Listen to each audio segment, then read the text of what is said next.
Vamos con la segunda parte de la clase de detalles arquitectónicos y nos vamos a enfocar esta vez en anotaciones, axometría y vamos a hablar un poquito de sombra rápidamente. Primero, ¿qué son las anotaciones de las que estoy hablando? Ahora no me voy a referir a las notas como tales que hemos estado poniendo como texto dentro de los planos, sino anotaciones para poder describir elementos. Bueno, vamos a la presentación. En pantalla tienen una planta arquitectónica de un local que puede ser utilizado para oficinas o comercio. En este caso, pues es un diseño, vamos a tener un diseño de oficinas aquí. Y en esta planta, pues pueden ver que está el espacio libre y hay cotas que me ayudan a entender el espacio. Ok. Ahora tenemos ya la distribución de las oficinas internamente dentro de todo esta planta libre que teníamos. Ahora pues ya hay paredes, hay muebles, hay puertas, ventanas y otros detalles que nos permiten entender cómo es la distribución, cómo es la circulación, cómo es el área de trabajo y cuáles son los usos diferentes que vamos a tener, desde oficinas, recepción, área de espera, áreas de apoyo, bodega, salas de reunión, etcétera. Entonces todo esto me permite entender que es una oficina de alguna institución financiera, de cobros, una cosa así, no sé. Donde yo puedo tener gerentes y otros tipos de puestos de trabajo. Pero bueno, eso es lo que me dice este plano, ¿verdad? Me dice dimensiones y todo eso, pero este plano hay cosas que no me está diciendo, como por ejemplo, de qué son esas paredes nuevas que están proyectándose, de qué son las puertas, de qué son las ventanas, cómo es el piso, de qué es el piso. Y para eso pues necesito conocer las anotaciones, en este caso de acabados. En planta tenemos el mismo plano de arquitectura, pero este se llama plano de acabados. La diferencia es que con el plano de arquitectura, este plano no lleva cotas y no lleva información como notas escritas o textos grandes, porque solamente tiene los nombres de los espacios y, como verán, tiene cierta simbología con números y letras que está puesta cercana de las paredes, puertas, ventanas, pisos, cielos, etc. Y por eso se llama plano de acabados, porque me muestra cuáles son los acabados de todos estos elementos que conforman el espacio, que son paredes, pisos, cielos, ventanas y puertas. Ok, este plano de acabados se complementa con la simbología y descripción de cada uno de estos acabados. En esta hoja podemos ver que está la clave de la simbología, donde me describe cómo puedo leer y entender cada uno de los elementos que ahora son nuevos en planta o que ahora conocemos como anotaciones en planta. Y ahí pueden ver un acercamiento del área de recepción y el acceso de estas oficinas. Y ahí pueden ver que hay diferentes anotaciones, algunas que están con un triángulo, las cuales sirven para las paredes, los cuadrados pues sirven para señalar pisos y cielos, los rectángulos me sirven para señalar puertas y los círculos me sirven para las ventanas. Y arriba podemos ver que tenemos cada uno de los cuadros donde te dice cuáles son las características de las ventanas, de los cielos, de los pisos, de los acabados de paredes y de las puertas. Vamos a ver en específico cada uno. Ok, empecemos por la clave de la simbología. Como les estaba mencionando, pueden ver ahí que en la parte central, digamos, de este espacio tenemos dos cuadrados pegados, uno arriba del otro. El de arriba pues indica el tipo de cielo falso y el de abajo indica el piso. En este caso, los cielos falsos están referidos a una letra, es decir, en este espacio lleva un cielo falso, el cielo falso tipo D y el piso tipo 1. Ya más adelante les voy a enseñar cómo referenciarlos. Pero bueno, otra cosa son las paredes que están representadas por un triángulo En el caso de las puertas, con un rectángulo que tiene una clave de 3 letras o números, una clave alfanumérica.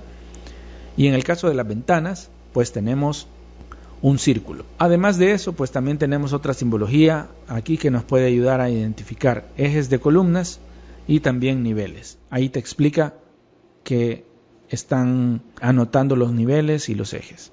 Bien, puertas. Vamos a ver, primero tenemos ahí el acercamiento del cuadro de puertas, y dentro del cuadro de puertas vemos que hay una clave. Y la clave son estos números, del 1 al 4. 1, 2, 3, 4. Quiere decir que hay 4 tipos de puertas distintas. Y la clave 1, digamos, es la puerta tipo 1. Tiene un ancho de 1 metro por un alto de 2,60. Te dice cuántas hojas tiene, una hoja. Y cuántas puertas de estas hay dentro del plano general, digamos. Dentro de todo el plano de arquitectura hay una puerta de estas. Y luego te la describen también. Está la descripción y dice que es una puerta de vidrio laminado de 10 milímetros con aladeras de acero inoxidable. Es decir, en un plano de arquitectura tú dibujas una puerta, pero no pasas de dibujar el arco con la puerta en planta, ¿sí?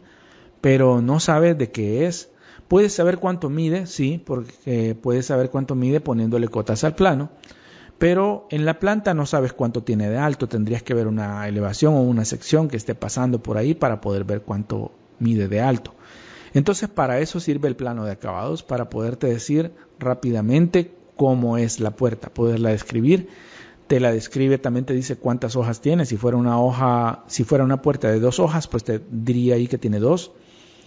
Y además de esto podemos ver la cantidad de puertas que hay. Este es un proceso que se hace de una manera observando, digamos, todo el plano y haciendo las anotaciones necesarias, partiendo de un plano de arquitectura limpio, asignando tú como arquitecto pues una clave y viendo cuántos tipos diferentes de puertas tenés y cuánto es la cantidad de cada una. Y así podemos ver cada una de las 4 puertas que existen, o 4 tipos de puertas que existen en este proyecto, pues ahí están descritas. Eso corresponde a la clave, digamos, de la puerta. Si ustedes se van al plano, que está en la parte de abajo, y pueden ver la primera puerta que está en el área de recepción, ahí dice que tiene un número 1. Y eso significa que es la puerta tipo 1, quiere decir que es una puerta de vidrio laminado de 10 milímetros con aladeras de acero inoxidable. Pero aparte de eso tiene un guión y una letra A. Y la letra A significa cómo es la cerradura. Y nos vamos al cuadro donde están los tipos de cerradura. Y ves que ahí dice está la cerradura A, B y C.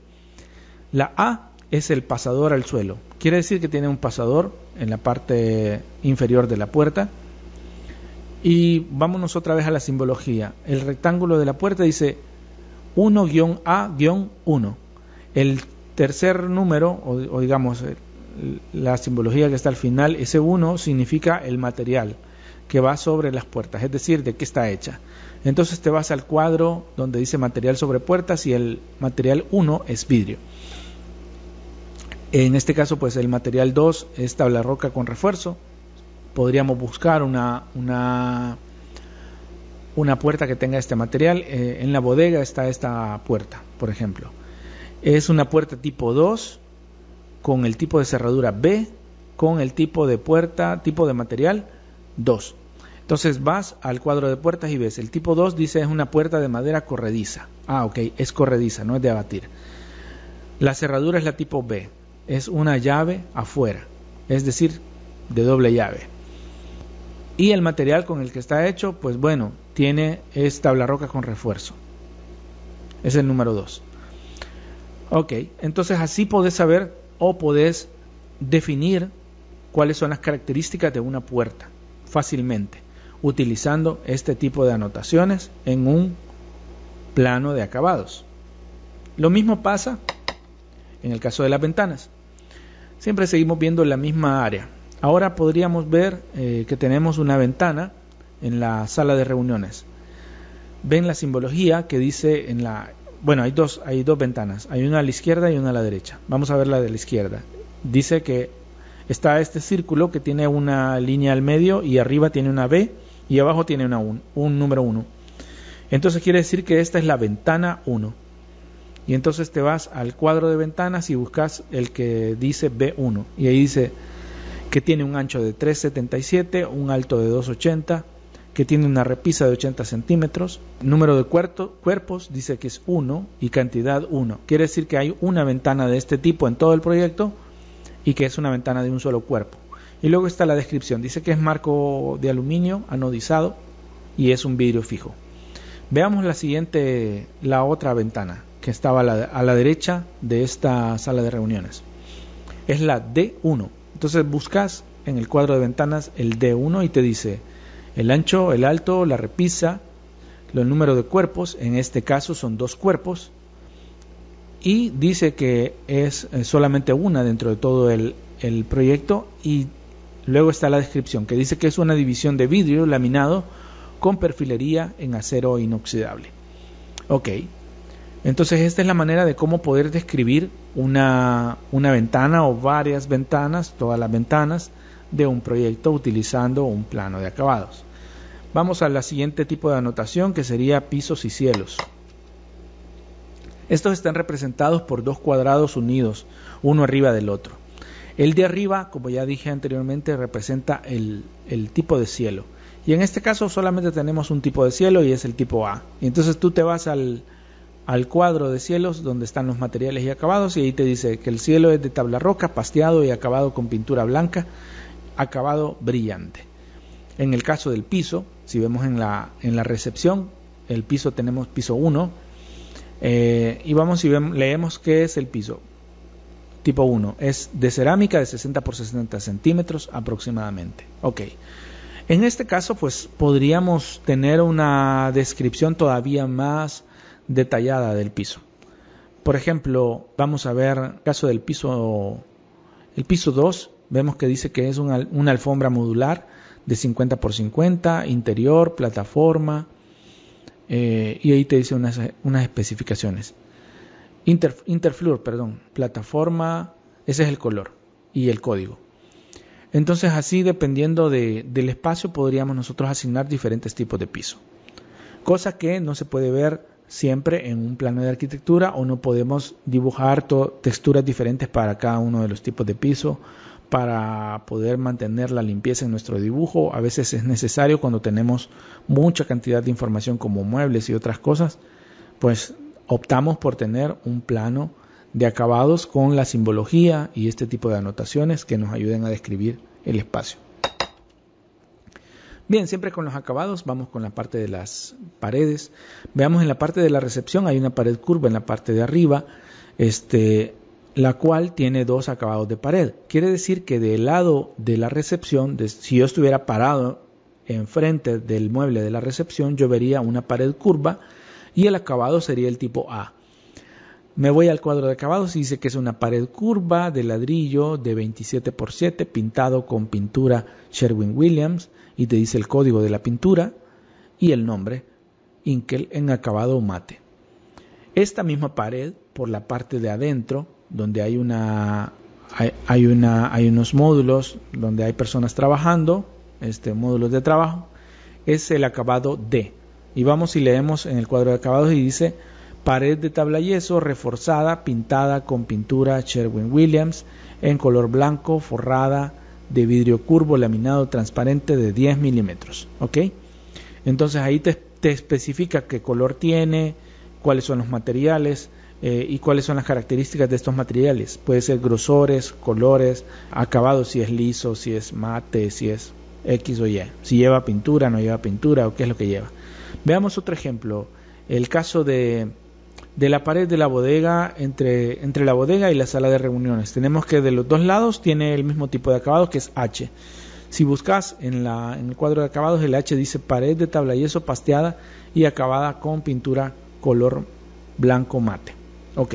Aparte de esto, uno podría poner incluso descripciones de zócalo, o si tuviéramos una pared que de repente lleva un acabado especial de un enchape, pues la ponemos aquí. Ahí pueden leer ustedes cada uno de los acabados que se encuentran para este proyecto.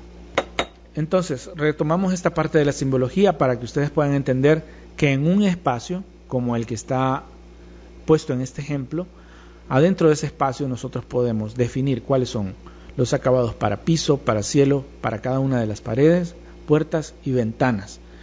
Y con esto damos por completo, digamos, la información que puede tener un plano de arquitectura para describir totalmente cada uno de los elementos que lo conforman.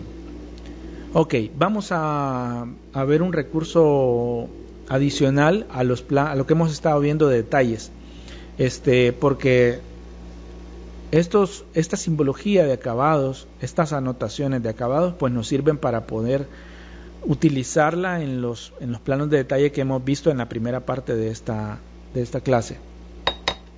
Pero además de eso, pues también vamos a ver que existe este otro recurso que es el dibujo axonométrico.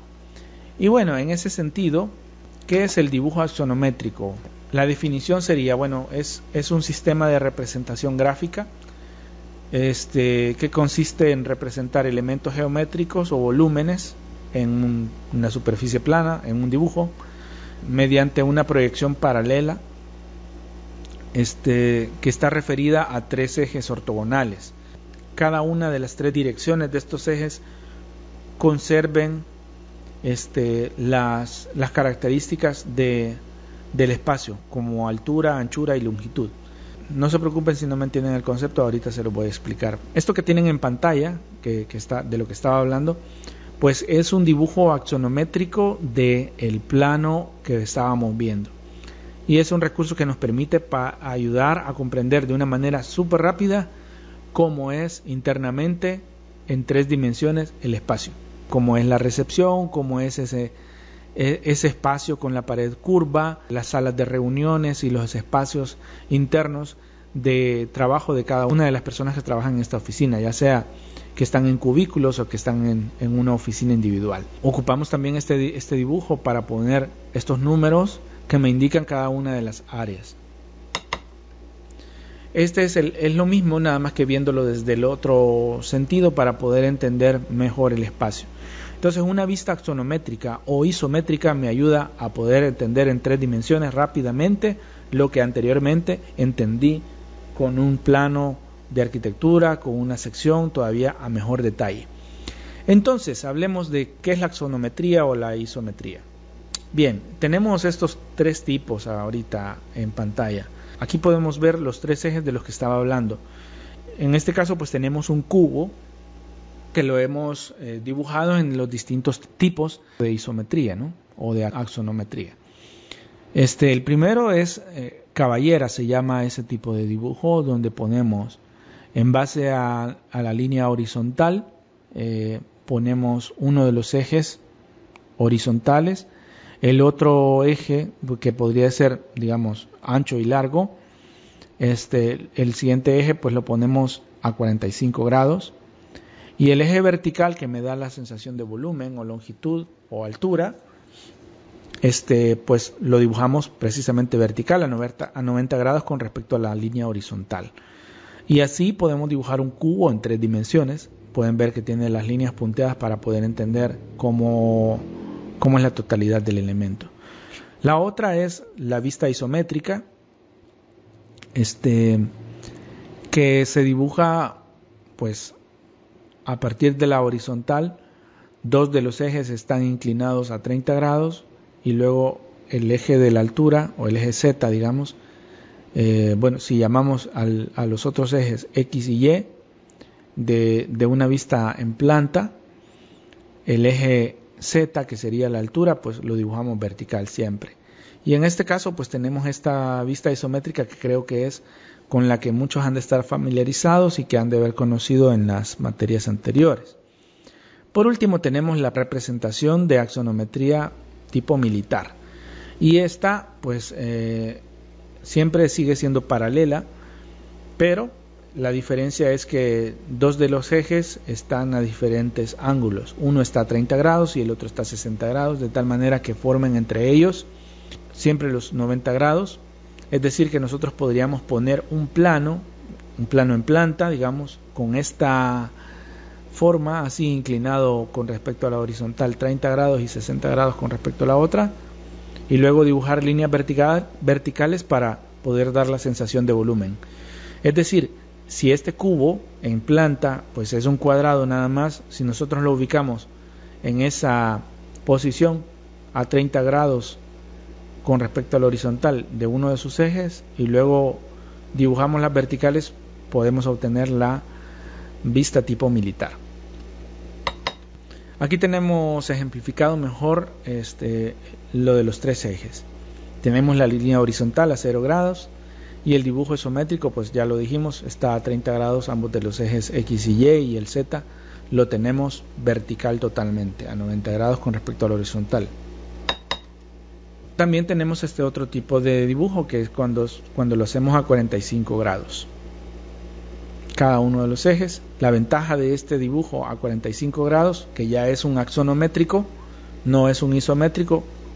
La diferencia con el anterior es que este nos permite dibujar o poner un plano directamente inclinado a 45 grados a ambos lados de la horizontal y dibujando verticales en las aristas de las paredes podríamos levantarlo y dibujarlo en 3 dimensiones.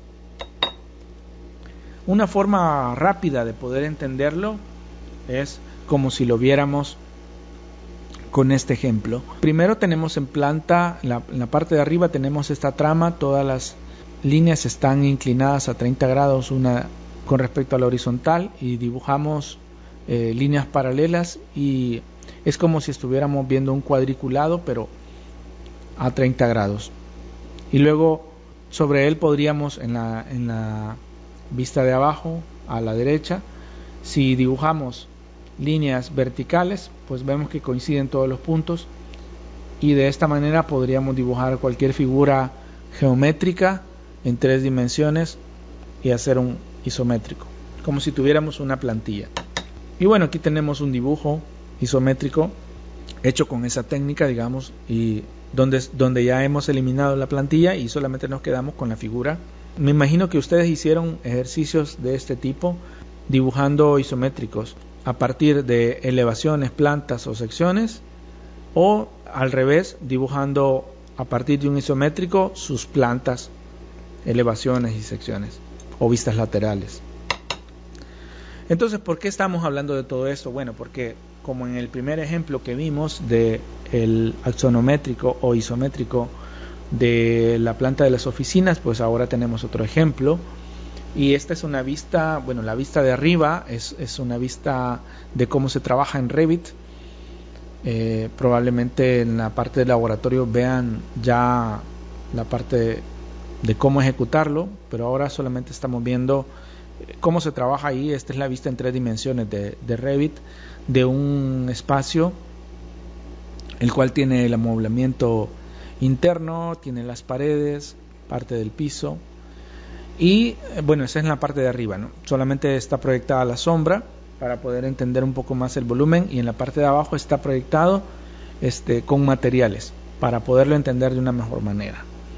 Entonces este tipo de vistas pues nos ayudan a poder comunicar el proyecto de una forma sencilla, rápida, que es más fácil de entender para una persona que no maneja el lenguaje de planos, ya sea un cliente o una persona normal, digamos que no es un arquitecto o no es un técnico que está relacionado con los planos.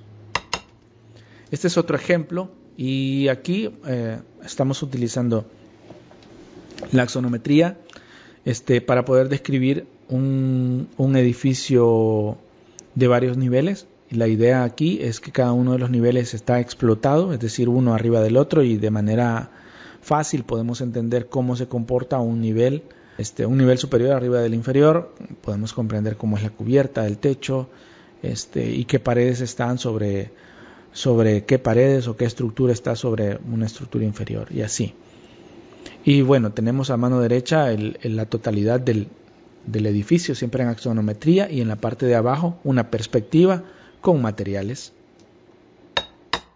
El siguiente ejemplo pues es un plano de conjunto de un proyecto mucho más grande, donde tenemos una escala, todo lo vemos muy pequeño, pero esto nos sirve para poder definir cada una de las áreas cuando hablamos de un proyecto que no solamente es un edificio, sino que es un conjunto de edificios o diferentes tipos de edificios, ¿no? Entonces tenemos el edificio 1, que es la etapa 1, locales tipo 1, dice que están señalados en un contorno color rojo, luego en un contorno color amarillo está el edificio 2, que es la etapa 2, y así sucesivamente. Vemos que este axonométrico nos está ayudando para poder comprender la totalidad de un conjunto, de un proyecto muy grande, donde entendemos cómo va la calle, cuáles son las áreas de parqueo, áreas verdes, espacios entre edificios y así. Este es otro ejemplo donde el mismo proyecto pues se le ha quitado toda la parte superior y podemos entender cómo es la parte inferior, en este caso un parqueo subterráneo. Aquí otro ejemplo, como una infografía de las que salen en los periódicos cuando describen un evento, ¿no? O una situación. En este caso pues estamos describiendo ciertas etapas del proyecto. Ahí dice fase 1, fase 2, fase 3 y te describen con otros elementos gráficos de qué se trata, digamos, cada una de las partes que componen cada una de las etapas. Podemos entender cuál es el proyecto constructivo, dónde está, digamos, la parte sustentable de este proyecto, etcétera. Ya estuvimos hablando acerca de algunos ejemplos y vamos a regresar a algunos de las cosas que vimos anteriormente en detalles arquitectónicos. ¿Se recuerdan de esta área, estas bancas que están en el 105 Campestre? Y vimos algunos planos de detalles. Pues ahora recordamos un poco y vemos que hay un isométrico que me describe lo que anteriormente estaba viendo en la foto. O sea, para este tipo de cosas es que nosotros vamos a aplicar estos conocimientos. Vemos un detalle siempre de esta misma área para poder entender la parte de las mesas. Y ahora nos vamos al plano. Se recuerdan que teníamos las diferentes vistas en planta, en elevación, el despiece y el isométrico. En el caso de la pared con los nichos, pues habíamos visto que teníamos la elevación con las dimensiones y todo lo demás, y también teníamos las secciones y todo, pero de repente podría servirnos un isométrico, sí. No se los mostré anteriormente, se los muestro hoy. Y aquí tenemos ya el conjunto de todo lo que me describe esa pared, tanto como la elevación de la pared, como cada uno de los detalles en sección de los elementos de los nichos, como las repisas. Y ahora adicionalmente tenemos el detalle 1 y detalle 2, que son dos isométricos de cómo se comportan esos nichos.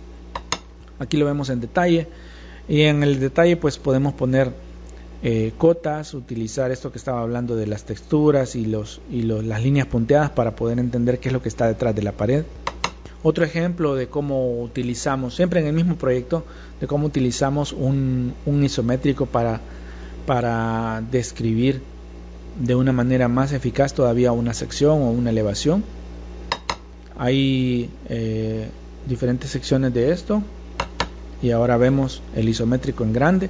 Y en el isométrico también podemos poner notas que me digan de qué es cada material, cotas que me describan plenamente cuáles son las dimensiones, porque la ventaja del isométrico es que como todo lo diseñamos con las dimensiones, todo lo dibujamos con las dimensiones, pues podemos acotarlo fácilmente. Aquí hay otro ejemplo de cómo podemos incluso hacer detalles a una escala bien grande para poder describir cómo es la unión de un piso, por ejemplo. Y aquí está un detalle más general, más grande. Aquí está el detalle en específico. Vemos ahí como las notas me dicen de qué es cada uno de los elementos. Y dice, bueno, cuál es el enchape, de qué es el enchape, listones de madera de 1 por 4 pulgadas y así. Bien, esta es una planta y ahí podemos ver cómo es el isométrico. En este caso es un isométrico sin escala de la parte de enfrente. Aquí está el acercamiento y en este caso pues tiene anotaciones que son unos números que lo referencian a las especificaciones que están aquí. Y entonces te dice que es el número 1, es un tablet enchapado en madera de espesor de tanto, y así te dice cada uno de los números que estaban colocados en el isométrico. Este es otro ejemplo, en este caso pues es un mueble tipo barra y ahí tenemos cada una de las vistas, laterales, plantas, elevaciones, secciones. Pero también podemos hacer el uso del isométrico para poder explotar todo el mueble y poder entender cómo son las diferentes capas. En este caso era necesario porque necesitaba comprender cómo se iban a colocar unas capas encima de las otras para poder tener el efecto de la luz indirecta que se mira aquí en la foto, la luz interna, indirecta, y comprender cómo es el volumen del mueble. Este es otro ejemplo de despiece. En este caso pues es un proyecto más grande, es una especie de casita con un mezanine, y estamos quitándole todas las fachadas que deberían de ser como las elevaciones externas, el techo, y al final queda solamente la estructura al centro, siempre todo en isométrico. Vamos a hablar un poco acerca de las sombras. Pues ya entendimos que anteriormente pues todo lo que nos ayuda a detallar elementos en arquitectura pues son cada una de las vistas en planta, secciones, elevaciones, poder tener una vista compleja de 3 dimensiones como un isométrico o un axonométrico, y que ese isométrico pueda ser explotado incluso. Pero hay otro elemento que nos ayuda a describir o a detallar, y son las sombras. Entiendo que ustedes ya tienen parte del conocimiento de qué son sombras, y vamos a tratar de reforzarlo en esta clase. Bueno, recuerden, una sombra, es una región, digamos, donde hay oscuridad o donde la luz ha sido obstaculizada y está escondiendo algo. La sombra también es algo que se proyecta en 2 dimensiones y que se proyecta sobre los volúmenes, ya sean estos planos o no sean planos. En nuestro caso pues generalmente estamos hablando de sombras planas, porque al dibujar o al hacer dibujo técnico generalmente pues nosotros dibujamos en 2 dimensiones y dibujamos plano. En la manera más pura, una sombra de un objeto debería de ser la silueta del mismo, ¿sí? Cuando nos paramos debajo del sol a las 4 de la tarde y vemos en dirección contraria al sol, podemos ver la silueta de nuestro cuerpo, como se ve allí en la fotografía. En este caso pues estamos viendo 2 fotografías, una en planta, podemos decir la de la izquierda, que son 2 personas que van caminando, y nosotros lo vemos desde arriba, pues vemos la silueta de estas personas, seguramente a una hora cercana de las 4 de la tarde para nuestro país. Y también podemos ver sombra en perspectiva, como la foto de la derecha, donde vemos que la sombra pues de la persona se proyecta sobre el piso, pero no vemos la silueta plenamente definida como tal, en este caso de la sombra proyectada, porque precisamente lo vemos en perspectiva. Sin embargo, en esta foto de la derecha podemos ver que la figura del hombre está totalmente en negro, de las 2 personas está totalmente en negro, y ahí podemos comprender otro tipo de sombra, o más bien dicho, lo que se genera detrás de donde está la luz, que es la penumbra. Bien, aquí tenemos otro ejemplo, esta vez hablando de arquitectura, ¿no? Tenemos las 2 cosas. En la foto de la izquierda tenemos la sombra proyectada, que en este caso me permite que la luz pase y poder entender que a la derecha tenemos una pared, digamos, con unos huecos que tienen forma de arco, y se proyectan no solamente sobre el piso, sino que sobre la otra pared interna. En la foto de la derecha pues tenemos una serie de columnas, como en plano seriado, una línea de columnas a las que les está dando la luz, y podemos ver la sombra proyectada, en este caso en diagonal, sobre el piso. En el caso de la foto de la izquierda también podemos ver que la pared a la cual le está dando la luz por la parte de afuera, por la parte de adentro pues está en penumbra, y se mira oscura o se mira en sombra, pero se le llama penumbra. Bien, en arquitectura la sombra se representa de esta manera. A la izquierda tenemos un plano de conjunto con una sombra proyectada, la cual describe cómo es las alturas del volumen. A mano derecha y arriba es un isométrico, que tiene la sombra proyectada y además la penumbra en las caras del isométrico donde no le da la luz. Y en la esquina inferior derecha tenemos un dibujo en perspectiva y de cómo se comporta la sombra tanto en la penumbra como en la sombra proyectada de los elementos. Para poder entender un poquito más tenemos este esquema. En la parte de arriba tenemos dibujados unas figuras geométricas que son una esfera, un cilindro, un cubo y una pirámide en isométrico y están dibujadas sin sombra. En la parte de en medio están dibujadas con sombra y están puestas sobre un plano. De esta manera la sombra proyectada pues partirá del punto donde la figura geométrica está posada sobre el plano y así pues se proyecta sobre ese plano. Además de eso pueden reconocer que las partes donde no hay luz pues están en penumbra. Y en la tercera figura, en la de más abajo, pues tenemos una sombra proyectada pero con las figuras geométricas como si estuvieran en el espacio, en el aire, las cuales proyectan su forma sobre el plano, pero esta sombra no parte del punto donde ellos están tocando el plano porque precisamente están en el aire, ¿ya? Entonces, de esta manera podríamos tener diferentes tipos de sombra, ya que en una las figuras están posadas sobre el plano y en otra no. Muy bien, para entenderlo más fácil vamos con un ejemplo práctico. Bien, veamos este ejemplo. Tenemos un cubo en el espacio y vamos a proyectar la sombra de este cubo. La fuente de luz está en la esquina superior izquierda y lo primero que vamos a hacer es identificar cuál es la cara que va a proyectar sombra. En este caso pues sería la cara derecha de nuestro cubo. Entonces pensemos y veamos la línea vertical o la arista vertical de este cubo que está casi al centro, digamos, del dibujo. Esta se proyecta sobre el plano como una línea horizontal paralela a la horizontal, a 0 grados. Damos clic y ahí la tenemos dibujada. Se dibuja a partir de la arista, de la arista inferior. Ahora, ¿cómo sabremos qué tan largo va a llegar esta sombra? Vamos a dibujar una diagonal a 45 grados desde la arista superior de toda esa línea del cubo. Y donde se intercepte con la horizontal, quiere decir que nuestra sombra proyectada llegará hasta ahí.